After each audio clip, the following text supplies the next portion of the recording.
If I had wings to land on your heart, if I had wings to rest in your soul, if I had wings to change your mind, if I had wings to fly alone, but I have not wings. I have a body that is heavy. I have a heart that beats. I have a mind that skips. I have a soul that moves, growing wings in the wind. A pupil of Alwin Nikolais and a renowned American choreographer of the second half of the 20th century, Carolyn Carlson embodies the French New Dance movement. She rose to prominence in the early 70s in Avignon following her performance of Rituel pour un rêve de mort, Rituel for a dead dream, and went on to head the choreographic research group at the Paris Opera before being nominated chorégraphe Étoile by Rolf Liebermann. She then traveled throughout Europe, working in Venice, Helsinki, and Hamburg, before founding her own dance company in 2014.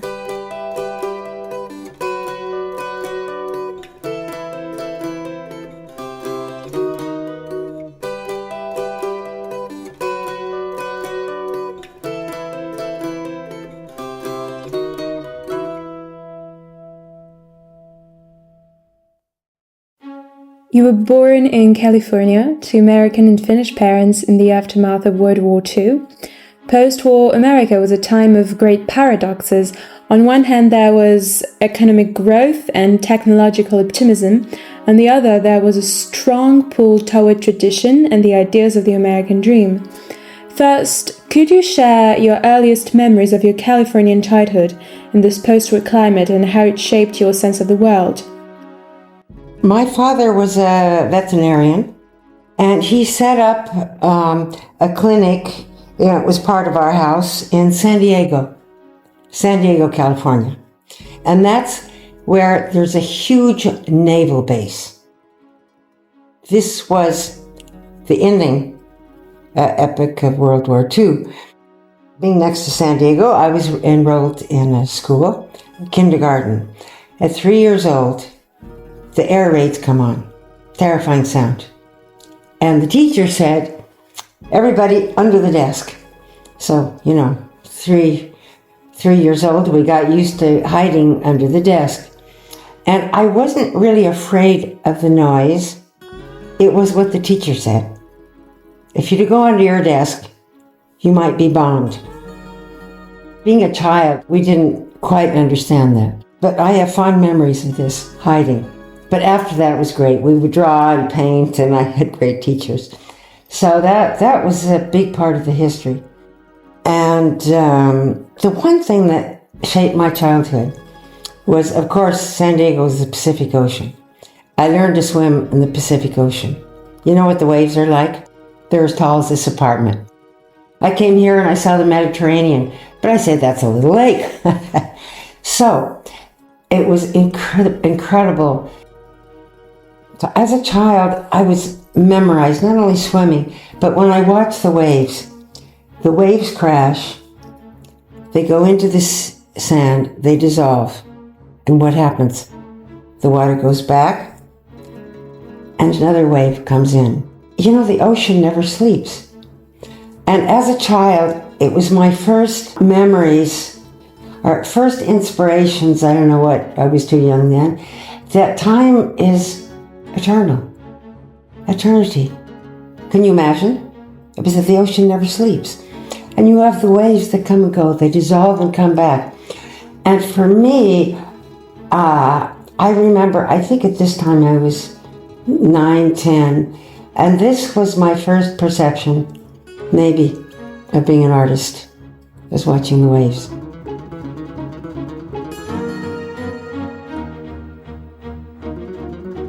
Has your Finnish heritage influenced your sense of self or your artistic path? Oh, absolutely. I had a great-grandmother. She would tell me, and in 1910, the Russians came, they took over the houses, and both grandparents immigrated to America. I mean, this was a shock. My grandmother, she could never go back. And both sides immigrated to America. So my mother and father are both Finnish. I'm Finnish on both sides.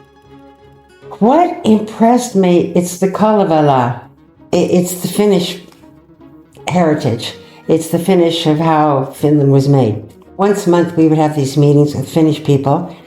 I mean, they love coffee and vodka at the end. So they always asked me if I would improvise. I said, sure. So I would improvise Sibelius. The beginning was great coffee and sweets. At the end of the evening, vodka. I remember my grandfather throwing a plate on the wall. And for me, wow, I thought it was fantastic. But it was great because they would talk about Finland and the heritage and especially my grandparents, how they missed Finland. But it was so tragic to leave. I mean, if someone tells you have to immigrate tomorrow. You described your childhood as both joyful and marked by loss, mostly because your father passed away when you were young. How did these early experiences influence the artist and adult you became? You know, I started in classical ballet. I was like 7, 8. Could you believe? I had a teacher. She was from the Ballet Russe. I was taking also theater with her sister. Very young ballet was my life. And then I went to Girl Scout camp, like every year. That's why. Also, I was born in nature. You know, sequoia, the trees, the oceans.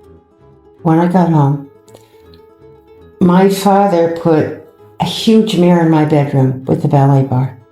This time it was 10, 5 years later, 15, my father passed away. Chemotherapy didn't really exist. It was radio.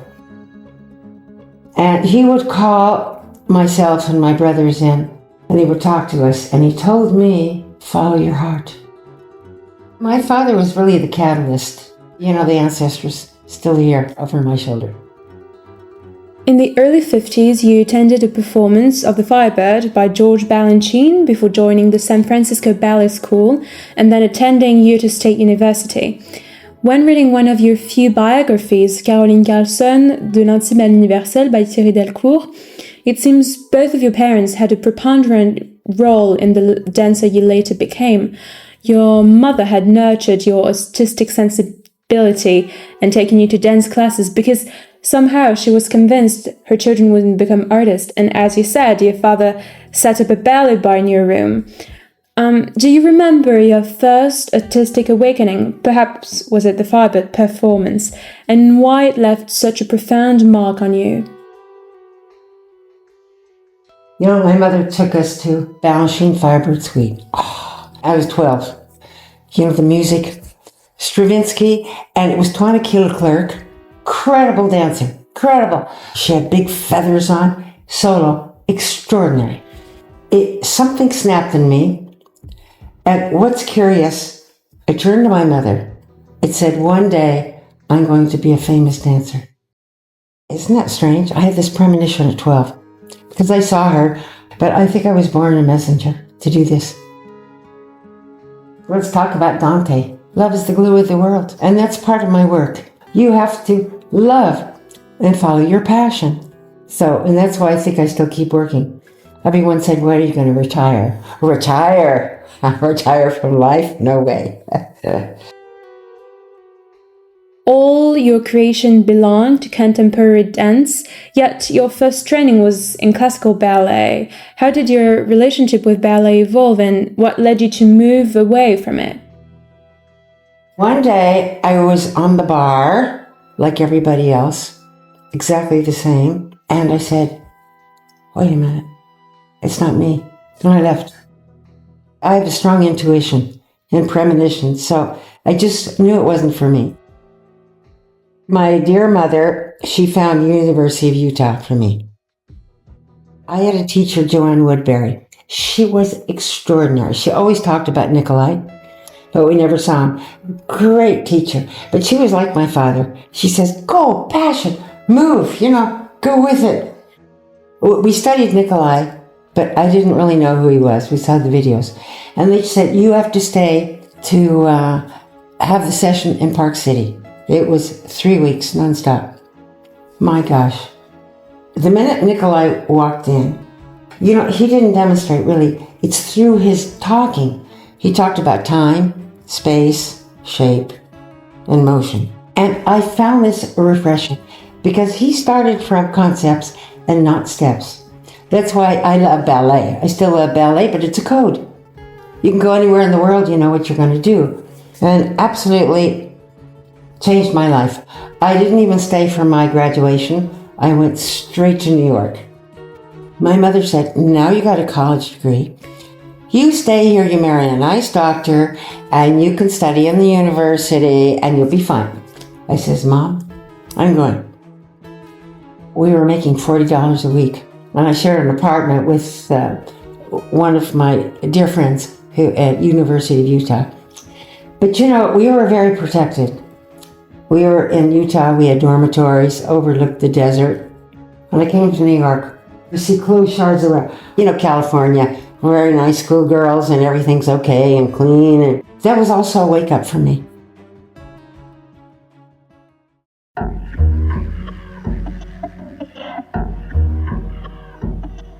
Alwin Nikolais is undoubtedly one of your greatest masters. In 1965, he taught a masterclass in Utah, and meeting him proved to be a turning point in your life. You decided to follow him to New York, where you quickly became one of the central figures of the Nikolais dance theater. Why was your encounter with Alwin Nikolais so revolutionary?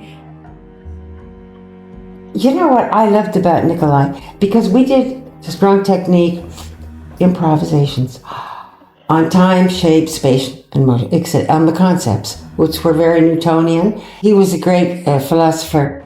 I would do 2 improvisations a day, you know, and then we had composition twice a week. I was the first one there, 8 o'clock in the morning. And the secretary said, you're not to be here so early. But I said, please, can I use the studio? So she got used to me. And there's one thing, also being in New York, I discovered Zen Buddhism, which is a big part of my work. I was working so much with Nikolai, and in that days I wasn't eating, I wanted to be thin. I ate in the morning, that was it. And then I had a cup of coffee at night, so. And how would you describe his vision of dance to someone who's never seen his work? That is impossible. You have to witness it. I remember my brother, and he brought a friend. We were performing in Los Angeles. They come to see it. They laughed all the way through. Their eyes were like this. Nikolai was a psychedelic father. He was the first to use the Moog synthesizer. He did his own music, lights, choreography, sets. He was a one-man show. He would use ultraviolet lights. You know, I danced in a sack for 7 years. You can kind of see out, but it's very interesting. You see the face and the body. And through Nikolai, you learn you have no ego. You are the form. You transcend the form. Yet this is what I love, because, you know, in ballet, I never felt comfortable. They said, smile. Why am I smiling? That's what you say, Fanny. For Nikolai, it was just pure. Vertical, you're between the sky and the earth. And that means you keep moving. It's not just standing up. Stand. We all stand. But if you think of standing, you're holding up the sky and your feet are going to the middle of the earth. You're always moving. All these revelations, and his principles were incredible. Like motion. What is motion? It's our breath. It's mouvement perpetuel. It's continuous. I mean, that's the thing about meditation. You know, it's a miracle we breathe all the time. We don't know it. But in meditation, it's a practice where you breathe. Try to stop your thinking. This is what dance was for me with Nikolai. And talk about time, the passing of time, rhythmic time, time, no time, listening. And of course, shape, space. Dance is space and time. That's it. Because the minute you see something, dance is living every moment. And the beauty of dance is you give the memory back to the public. It stays in the public. And always this famous blue lady. Everyone always remembers the red dress because some things stay in the mind. I'm sure you too, right? You see a show and something stays. You don't remember the whole show. This is what's so beautiful about dance, like Buddhism. Life is impermanent. It's ephemeral. What happened to COVID, everyone was doing videos and you see the video. It can never replace a live performance because the dance, when you see, you give energy. You see some people and not the others because they have charisma, because they have a light, because they're giving energy. You should come and see my class. How old are you now, Fanny? 18. 18. Have you danced? Mm-hmm. Are you classical? Yeah, classical. You know, when you hold your arms in second, your arms reach the horizon. You are the horizon. What happens? It's the horizontal. It's not just an Arabette. I just worked with Hugo Marchand. I changed him. Totally. You know who had this with Sylvie Galem? Because she had Jim. She had the balance. With Nikolai, you would send the energy out. Some critiques accused Nikolais of dehumanizing dance by transforming dancers' bodies into abstract forms, masked by costumes and accessories that, according to them, limited the dancer's potential. How do you respond to that criticism? That was nonsense. That was absolute nonsense. He created images which were extraordinary. Extraordinary. I mean, he was really new for this. He didn't like all these arabesque and twirls, and he didn't like ballet at all. Why is everyone twisting and trying to be fantastic? You know, it was too new. Anything that's too new, people start screaming. You know, and when they first saw Picasso, they said, what's that? And now he's the genius of all ages. What is your own relationship to critiques? Nothing. When I did a piece called Dark in Tête de la Ville, they said I killed my father. I killed Nikolai. Because I went in another direction. You know, it's hard. I hear critics, but I keep going. But it's like Pina. Are you kidding, Pina Bausch? People were throwing things at her, screaming. She didn't stop because she believed in what she did. But you know, all artists can't do great works. Out of my whole career, maybe, and I've done hundreds, maybe I have 10 masterpieces. Some are untouchable. A Blue Lady, a scene at the opera, Rituel, rêve, mort. Oh, in Finland, I did one piece called September. Incredible. This was a masterpiece. It's working with the Finnish people. The New York of the 60s was a true melting pot for dance, with some of the greatest creative minds living there. Martha Graham, George Balanchine, Merce Cunningham. Beyond that, New York often symbolized that American dream. How did living there influence you personally, and how did it shape your conception of dance? I studied with Merce Cunningham. He would do steps, but he was great. I took one class with Martha Graham. Never again. I must say that was the hippie generation at that time. Soho. People were naked, going back and forth. And there was no judgment, criticism.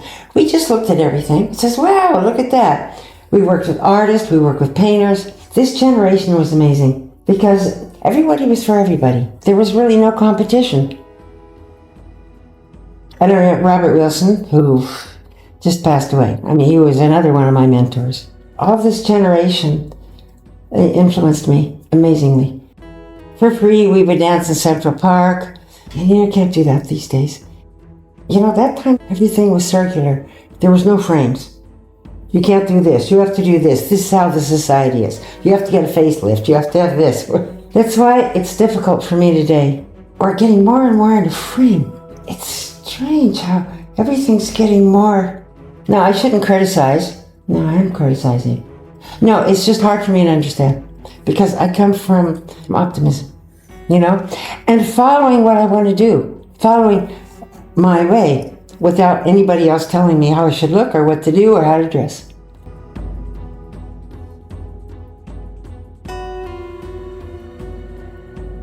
There was also a short but striking episode during your New York years. Driven by ambition and a desire to please Alwin Nikolais, you experienced a temporary paralysis lasting a couple of hours. Although it might seem minor to some, this incident taught you the importance of caring for your body. Today, mental health is a recognized and openly discussed issue, particularly in the dance world. At the time, it seems that it was not the case, especially within your company, and there was a little understanding of the shock you had experienced. Marie-Louis, who was Nikolais' partner, even described you as a hypersensitive and vulnerable person. How has your own perception of mental health and the acceptance of emotions evolved throughout your life? So I had this crisis. I was in the studio working, and all of a sudden my body didn't move. So then I met an artist friend. He was a painter, and he said, you should take microbiotics. It was rice and good eating. I was eating terrible. I was eating cheesecake in the morning, and that was it with my friend. And then I discovered Zen Buddhism. I was born Lutheran, but the Zen Buddhism, it was a miracle for me. It's like dance. Everything is eternal in the moment, and we are the way. It's our decision where we want to go in life and what we do. Also, when we were studying Zen in the classes, we had a great teacher teaching or being who you are in the moment. I don't know if you know how the Chinese ink. They also have sticks. They have sticks. You rub it. Takes 20 minutes to take water. You have an empty page, and this empty page is you. When you're ready, you take your brush, dip it in the ink. One stroke, this is it. And this is you in the moment. Don't judge, just see what it is. We're always judging something. And this is dance. But what's incredible, people ask me how I calligraph. I've never studied. It's from the Zen meditation. And this is the hippie generation. You know, hippie love and peace and do what you want. And it's the skeleton of my work. Okay, mentally, it's always difficult. You know, just before the curtain opens, it's not fear. It's like anxious, but okay, the minute you step on stage, it's okay. You see, in my generation, we didn't hear about that so much because there weren't so many people working either. It's a big work because of the media. You know, everyone's advertising and, oh, she's not so good today, she's down, and it's stressful. But you know what I think that's a lot? And what it is meditation. And accepting what your mental state is, relaxing, and maybe you can't do it next year.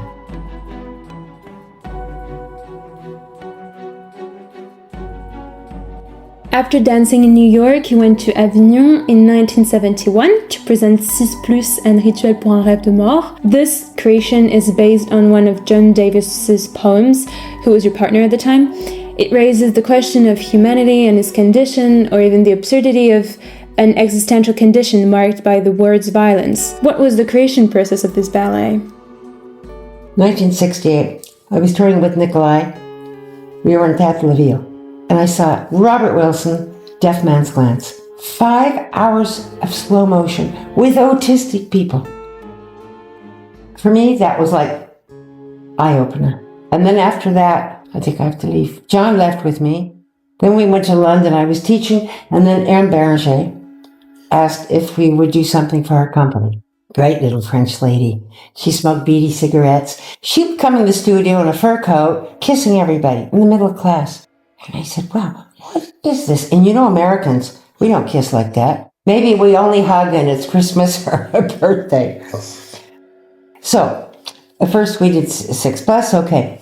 And the original partner, John Davis, was incredible. He graduated philosophy. He was a philosopher. He had me read Nietzsche and Heidegger and all these complicated people. I used to cry because John, I said, I can't understand everything.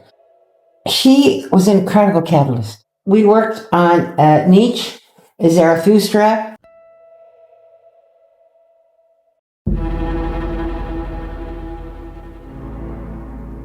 You know Avignon? Mm-hmm. We had actors in the windows. Beautiful. Actor in the stage. At this time, the arches were very big. And now they were smaller because they lifted the stage up. So we had people coming in and out of the arches. We had chairs. When we finished that, the people were booing. It was so new for France. Avignon was incredible. You know, I told John, I said, we're going to reach everybody.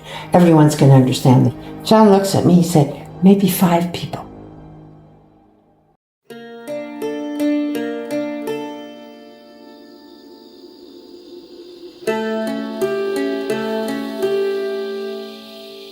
dance truly became your artistic homeland in 1973.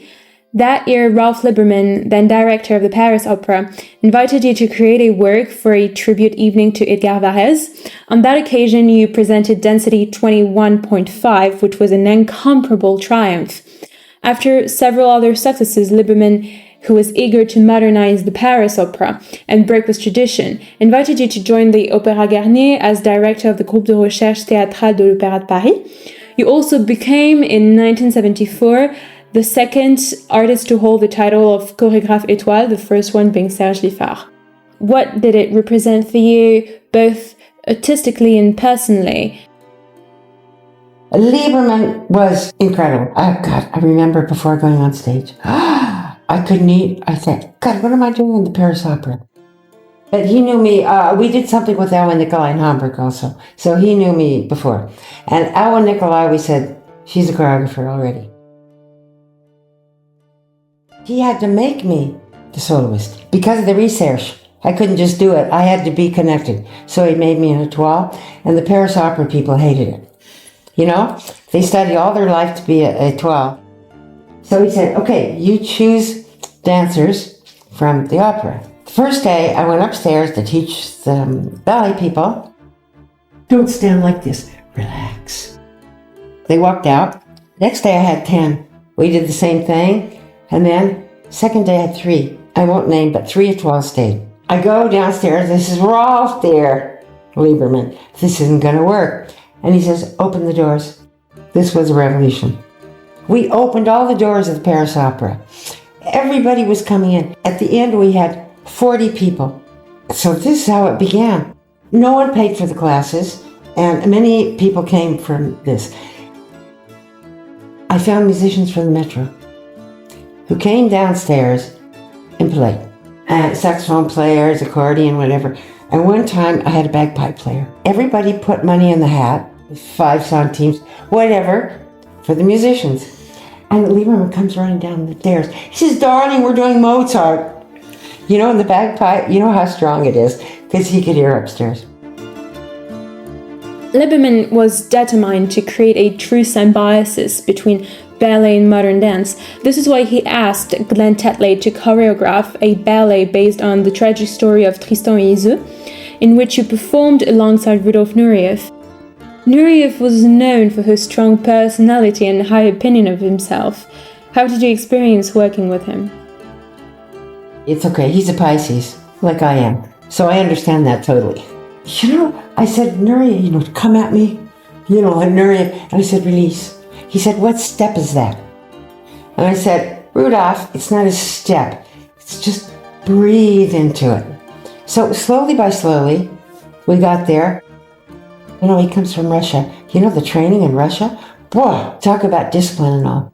Actually, I did this for Liebermann too. He said, you have to do something in the ballet. And then he wanted me to do bolero. And I said, no, thanks. I'm not going to have 40 men around me. It's too much. During your time at the Paris Opera, were you ever tempted to perform works from the classical repertoire? Oh, no, that was long gone. Since Nikolai. No. Ballet's a story. It's usually a story, except Matek now and some of the contemporary. But it's pretty much a story. But I work with poetry. Each person can kind of imagine what they perceive. Because story's emotional. It's got all these emotions of love and hate, and I'm going to die, and the bird flies away. You finally left the Groupe de Recherche in 1979, after 7 years of continuous creation.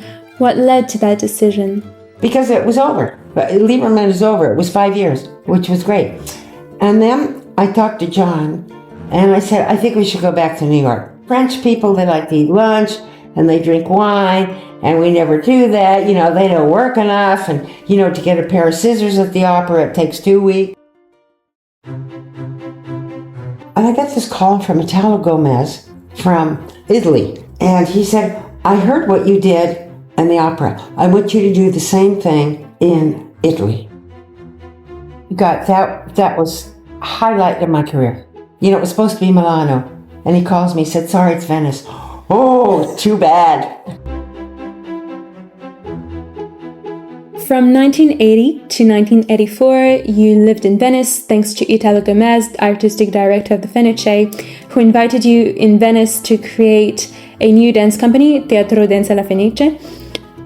Venice is the beginning of a new era. You have a new partner and collaborator, René Aubry. It is also where you gave birth to your son, Alexei, and where you created the Blues Lady Solo, among many others, such as Le Cri.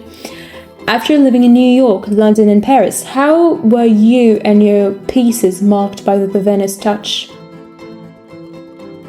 Well, you know Venice. It's incredible. Venice is an idea. The water, the bridges, the people, these dancers, they're still working today. Incredible. We did 4 works with him. Amazing. So again, like the opera, we had classes all day. My work changed there. Venice, you know, the dancers are Italian. They're like a family. Same concepts, time, space, same motion.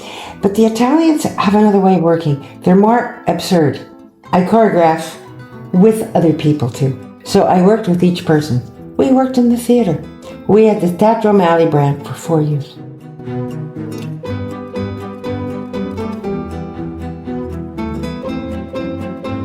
To you, Blue Lady is a rebirth because you had just embraced motherhood. How did it change you and how did it enrich your work?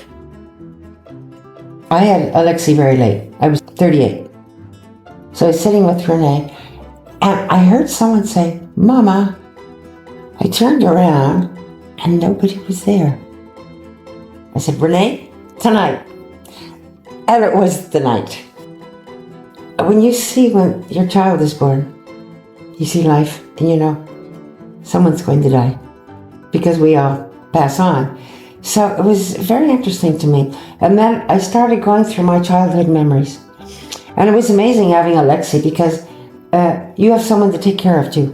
It's not like you can run to the studio and someone's making dinner, but you have someone waiting for you. So that was the inspiration for Blue Lady. It's the seasons. And that, I must say, that was one of the masterpieces of all times.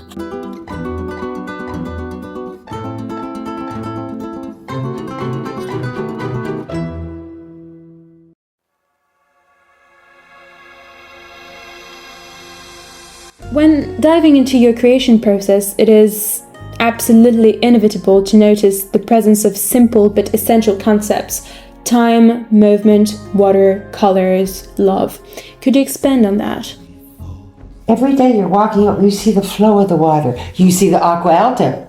When you live in a place with water, and you hear the boat, you hear the lapping waves. I mean, we're water, we're flow. You know what's a miracle too? You know Venice? It's built on pillars under the sea. With aqua alta, well, we'll see how long it lasts. So everything's an inspiration. You see the sky, the sunsets.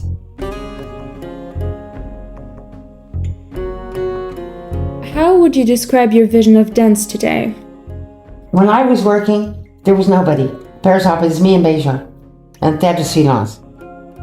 But now, there's so many people working. For me, I like pieces that, when I come home, I want to have an imagination. That's why I work with poetry, because it's open-ended. I like to have things with, there's kind of a glimmer of a message. Crystal Pine. Mm-hmm. Have you seen her work? Mm-hmm. Oh, Crystal Pine's great. See, she has something more than dance. And of course, Pina. A long time ago, Pina was... See, she says something. Sacre de Printemps, Café Mueller.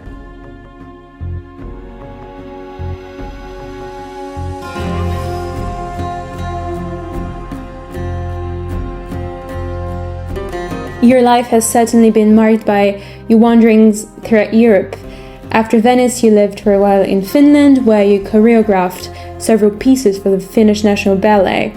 Then there was Hamburg, Sweden, and finally you came back to Paris. How have these trips and experiences in different cultures and environments nourished you, both artistically and personally? Oh, it was immense. Because, you know, I went to Finland. Mm-hmm. I was there 2 years, City Theatre. Actually, my son was with me. He went through all the snows and dark night. I did 2 of my best works there. Sisku and Ella, the dancers are absolutely it. But that's the Finnish people. I mean, that's why everybody said I'm a little bit out and my mind goes like that. It's in my genes. But the Finnish people have something so crazy. But there's something about the light in Finland. Yeah, it was mostly Finland I was influenced. I didn't stay long in Sweden. I did one work, and I came after Matzek. It is noticeable that despite your American origins, you have, since the Alwin Nikolais episode, mainly created in Europe. The United States seem quite distant from your artistic pathway, and you have returned there only a few times to create. What is your own relationship with the United States? You know what's curious? I wasn't accepted at the time. They saw Blue Lady, and they said it was too personal. Too personal. It was not at all, because it was about the seasons. So, America at that time, it was more abstract and more steps. They said I was too dreamlike and it's too poetic and all that. So I wasn't accepted. I mean, I've been everywhere, to Japan, to China, to everywhere. But it's funny, United States, there was no connection.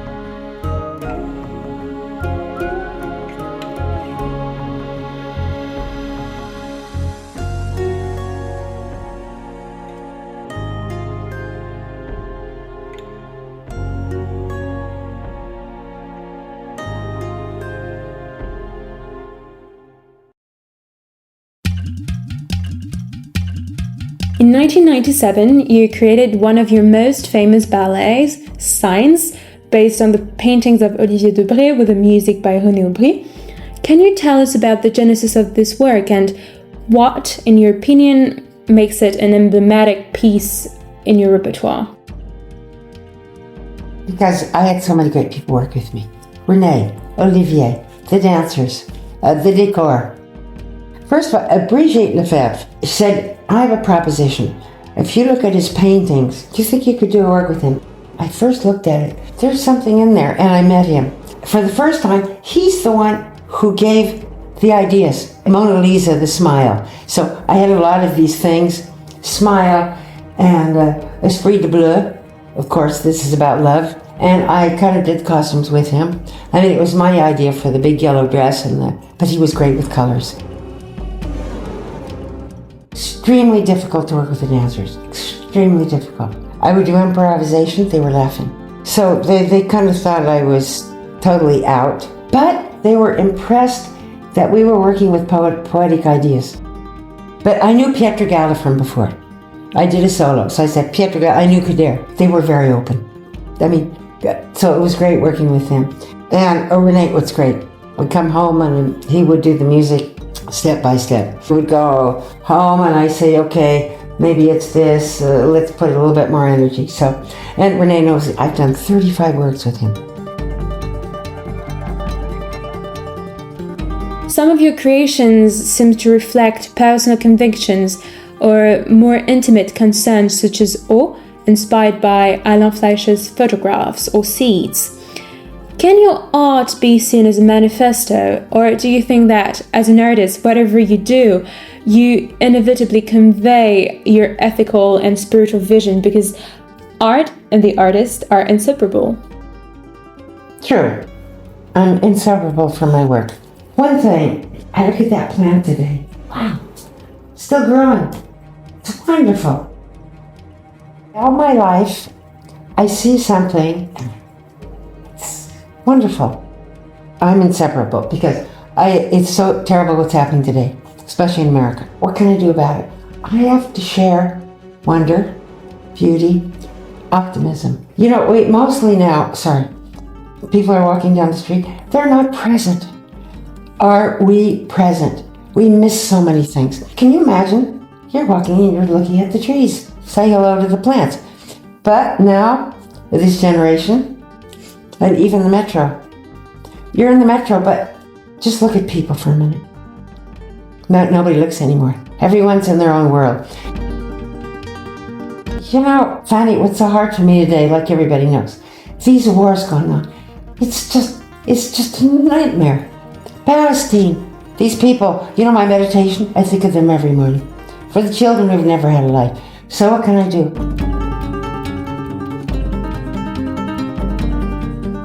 As a dancer and choreographer, how do you approach the question of the passage of time and the aging of the body? Acceptance. It's acceptance. I mean, we're all going to be old, like, hopefully. You know, we're born, we're children, we're middle-aged, we have a family, we get old, and we pass on. That's why I don't get all these facelifts and everything. I mean, I love Clint Eastwood. He's a roadmap. You know, he's got a million lines. But I don't know. We all go naturally. But what is this stay young all the time?